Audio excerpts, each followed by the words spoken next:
Assalamu alaikum. Welcome to online classes of FEI Navgam. I'm your teacher. Today's lecture is for class 9th mathematics and the topic is inequalities in triangles. देखिए बेटा, इससे पहले आपने देखा है equalities. आपने इससे पहले पढ़ा कि अगर एक ट्रायंगल में दो साइड्स इक्वल होंगी, if a triangle has two equal sides, then the angle is opposite to equal sides. Sorry. अब मानिए अगर एक ट्रायंगल है, इसके ये साइड और ये साइड इक्वल है, फिर इस साइड की अपोजिट वाली ये एंगल और इस साइड की अपोजिट वाली ये एंगल ये आपस में इक्वल होंगे. ठीक है ना, ये आपने इससे पहले पढ़ा. फिर आपने इसका कन्वर्स स्टेटमेंट देखा कि अगर आप ट्रायंगल में दो इक्वल एंगल्स होंगे, अब जैसे फॉर एग्जांपल ट्रायंगल एबीसी, इसमें दो एंगल्स है जो इक्वल है. मानिए एंगल बी और एंगल सी ये इक्वल है. फिर एंगल बी के अपोजिट में जो साइड ए सी है और जो एंगल सी के अपोजिट में एंगल साइड ए बी ये भी इक्वल हो. तो हमने कहा था side angle is opposite to equal sides of a triangle are equal and sides opposite to equal angles of a triangle are equal. लेकिन अब हम देखेंगे इनइक्वालिटीज अगर होंगे, अगर किसी ट्रायंगल के दो अनइक्वल साइड्स होंगे तो क्या होगा. देखिए for example this a triangle ABC, triangle ABC. तो क्या दिख रहा है आपको, ये वाला साइड जो है एसी जो है ये एबी से बड़ा है. यहां क्या है, जो एसी है ये एबी से बड़ा है.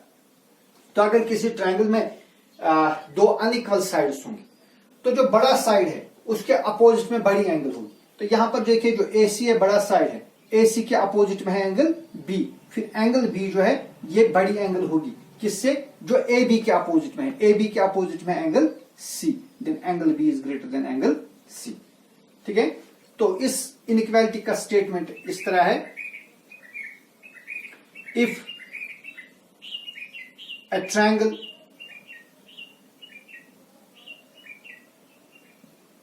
has two unequal sides,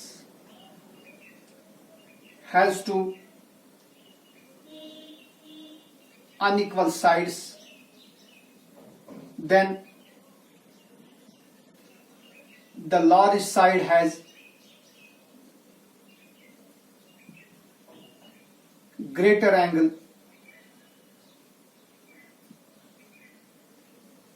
opposite to it,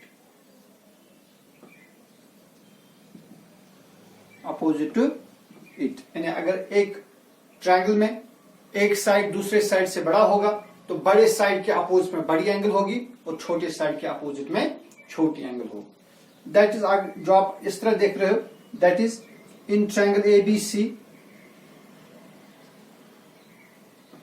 A B जो साइड ए सी है, A C it is greater than A B, A C is greater than A B. अब बेटा ए सी के अपोजिट में क्या कौन सी एंगल है, ये हो गया साइड ए सी, इसके अपोजिट में ये एंगल है. Therefore angle B will be greater than A B के अपोजिट में angle C will be greater than angle C. ठीक है, then angle B is greater than angle C. एक इंपॉर्टेंट स्टेटमेंट है. दूसरा इसका कन्वर्स है. अब अगर ट्रायंगल में दो अनइक्वल एंगल्स होंगे, अब अगर कोई ट्रायंगल है इसमें दो अनइक्वल एंगल्स हैं, अब बेटा यही कंसिडर करिए, यही है ट्रायंगल एबीसी. सपोज दैट इसमें एंगल सी एंगल बी से छोटी है. अगर एंगल सी एंगल बी से बिल्कुल छोटी होगी, या मानिए दूसरे लफ्जों में angle B is greater than angle C. फिर एंगल बी के अपोजिट में ए सी है, then A C will be greater than angle C के अपोजिट में ए बी. तो इसका मतलब यह हुआ कि अगर ट्रायंगल में दो अनइक्वल एंगल्स होंगी, फिर जो बड़ी एंगल होगी उसके अपोजिट में बड़ा साइड होगा और छोटी एंगल के अपोजिट में छोटा साइड होगा. तो इसका हम मॉडिफाई करेंगे इस डेफिनेशन को. If a triangle has two unequal angles,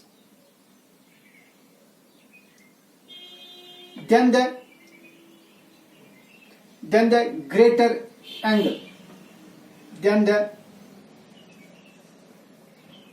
greater angle has large side opposite to it. ठीक है ना.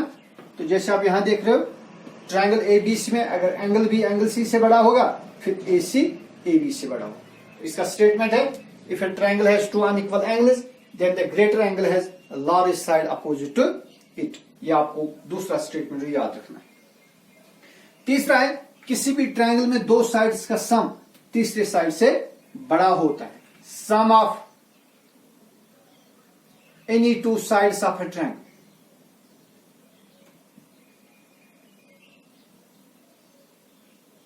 Triangle is greater than the third side.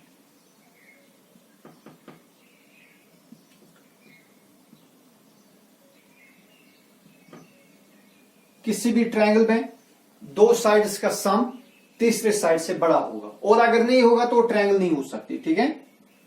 से फॉर एग्जाम्पल ये मानिए एक ट्रायंगल है, ट्रायंगल एबीसी. ये साइड 2 सेंटीमीटर है, ये साइड 3 सेंटीमीटर है, और ये साइड 5 सेंटीमीटर. अब देखिए बेटा 2 + 3 कितने हो गए? 2 + 3 = 5. यानी इस साइड और इस साइड का सम इस साइड से ज्यादा नहीं है, तो लिहाजा ये ट्रायंगल मुमकिन ही नहीं, ये ट्रायंगल बन ही नहीं सकती. ठीक है. तो दो साइड्स का सम हमेशा क्या होना चाहिए? तीसरे साइड से बड़ा होना चाहिए. देखिए ट्रायंगल है, ट्रायंगल एबीसी. अब मानिए 4 सेंटीमीटर है, ये 5 सेंटीमीटर. अब इन दो का सम, ये तीसरा वाला, ये 9 से ज्यादा होना चाहिए. For example 10 centimetre. अब देखिए 4 + 5 = 9. 9 is greater than 10. Sorry 10 is greater than 9. नहीं, हाँ सॉरी, ये 10 नहीं हो, मतलब इन दो का सम जो है ये इस साइड से ज्यादा आना चाहिए. It is for example 6 centimetre. अब देखिए 4 + 5 कितना हो गया? 9. 9 जो है वो 6 से बड़ा है. ठीक है ना. 6 + 5 = 11. 11 4 से बड़ा है. 4 + 6 = 10. 10 5 से बड़ा है. तो तीनों केसों में दो साइड का सम तीसरे साइड से ज्यादा आ गया. अब अगर दो साइड्स का सम तीसरे साइड से कम आ गया, जैसे अभी मैंने यहां पर लिखा था 10. ठीक है ना, 10 सेंटीमीटर. अब अगर आप देखेंगे 4 + 5 = 9. 9 10 से छोटा है, तो उस केस में ट्रायंगल नहीं बनेगा. दो साइड्स का सम हमेशा तीसरे साइड से ज्यादा होना चाहिए. So in a triangle sum of any two sides is greater than the third side. ये भी आप एक स्टेटमेंट याद रखो. ठीक है ना. इसके बाद इसमें एक एक्सरसाइज है, एक दो क्वेश्चन मैं खुद दिखाऊंगा, एक दो आप खुद करो. क्वेश्चन इट इज एक्सरसाइज 7.4 और इस चैप्टर की आखिरी एक्सरसाइज है. Exercise 7.4. And the question says that show that in a right triangle the hypotenuse is the longest side. देखिए बेटा एक ट्रायंगल हम कंसिडर करेंगे, right angle triangle. Say for example right triangle ABC. ABC आपको मालूम है जो right angle, it is this triangle is right angle at C, और राइट एंगल के अपोजिट में जो साइड होता है इट इज हाइपोटेन्यूज. उसको क्या बोलते हैं? हाइपोटेन्यूज. तो राइट ट्रायंगल में जो हाइपोटेन्यूज है ये सबसे बड़ा साइड होता है. ये हाइपोटेन्यूज बेस से भी बड़ा होता है, हाइपोटेन्यूज ऑल्टीट्यूड से भी बड़ा होता है. तो यह we have triangle ABC in which angle C is 90 degree. तो फिर ए बी हाइपोटेन्यूज है, हमें ये प्रूव करना है जो ए बी है ये एसीसी भी बड़ा है, और जो ए बी है ये बीसीसी भी, it is greater then AC and it is greater then BC. देखिए इस तरह क्यों है.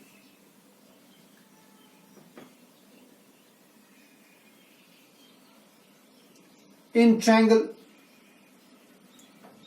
ABC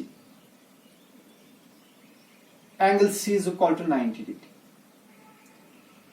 We have to prove जो एंगल C के अपोजिट वाला साइड है that is hypotenuse. Hypotenuse AB is greater than BC and hypotenuse AB is greater than AC. देखिए प्रूव देंगे. देखिए बेटा आपको मालूम है किसी भी ट्रायंगल में दो तीन एंगल्स का सम कितना होता है? 180. क्लियरली इस ट्रायंगल में भी क्या होगा फिर? Angle A plus angle B plus angle C, इन तीन एंगल्स का सम होगा 180. ठीक है ना. This implies angle A plus angle B plus angle C. Angle C कितना है भाई? एंगल C 90 डिग्री है, plus 90 degree is equal to 180. 80. This implies angle A plus angle B is equal to 180. 90 को transpose करिए -90 बनेगा. This implies angle A plus angle B is equal to 90 degree. अब बेटा angle A और angle B का सम 90 degree है और angle C अकेले में 90 डिग्री है. This implies angle A plus angle B is equal to angle C. इन्हें दो एंगल्स का सम तीसरे एंगल के बराबर है. इसका मतलब ये जो each of the two angles they will be less than angle C. This implies angle A is less than angle C and angle B is less than angle C. क्यों? देखिए अगर मैं दो नंबर्स लूंगा, फॉर एग्जांपल 2 + 5 किसके बराबर है? 7.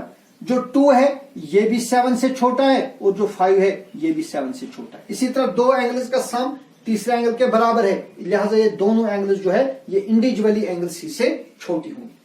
तो इसका मतलब क्या हो गया? एंगल ए एंगल सी से छोटी है. अभी हमने देखा कि if a triangle has two unequal angles then the greater angle has largest side opposite to it. तो बेटा देखिए एंगल C बड़ी है ना, तो फिर एंगल C एंगल A से बड़ी है. अब एंगल C के अपोजिट में कौन सा साइड है? AB. then AB is greater than. अब एंगल A के अपोजिट में कौन सा साइड है? BC. so AB is greater than BC. इसी तरह यहां देखिए एंगल C के अपोजिट में कौन सा साइड है? AB. ठीक है ना, और AB के अपोजिट में कौन सा साइड है? AB के ये हो गया एंगल सी के अपोजिट में है साइड ए बी और एंगल बी के अपोजिट में है साइड ए सी. तो दोनों केसों में जो ए बी है ये बी सी से भी बड़ा है और ए बी जो है ये ए सी से भी बड़ा है. इसका मतलब हो गया किसी भी राइट एंगल ट्रायंगल में जो हाइपोटेन्यूज होता है वो सबसे बड़ा साइड होता है. ठीक है, आप इसको प्रिपरेशन करिए. मैं अनकरीब ही आपको एक और वीडियो शेयर करूंगा. वस्सलाम.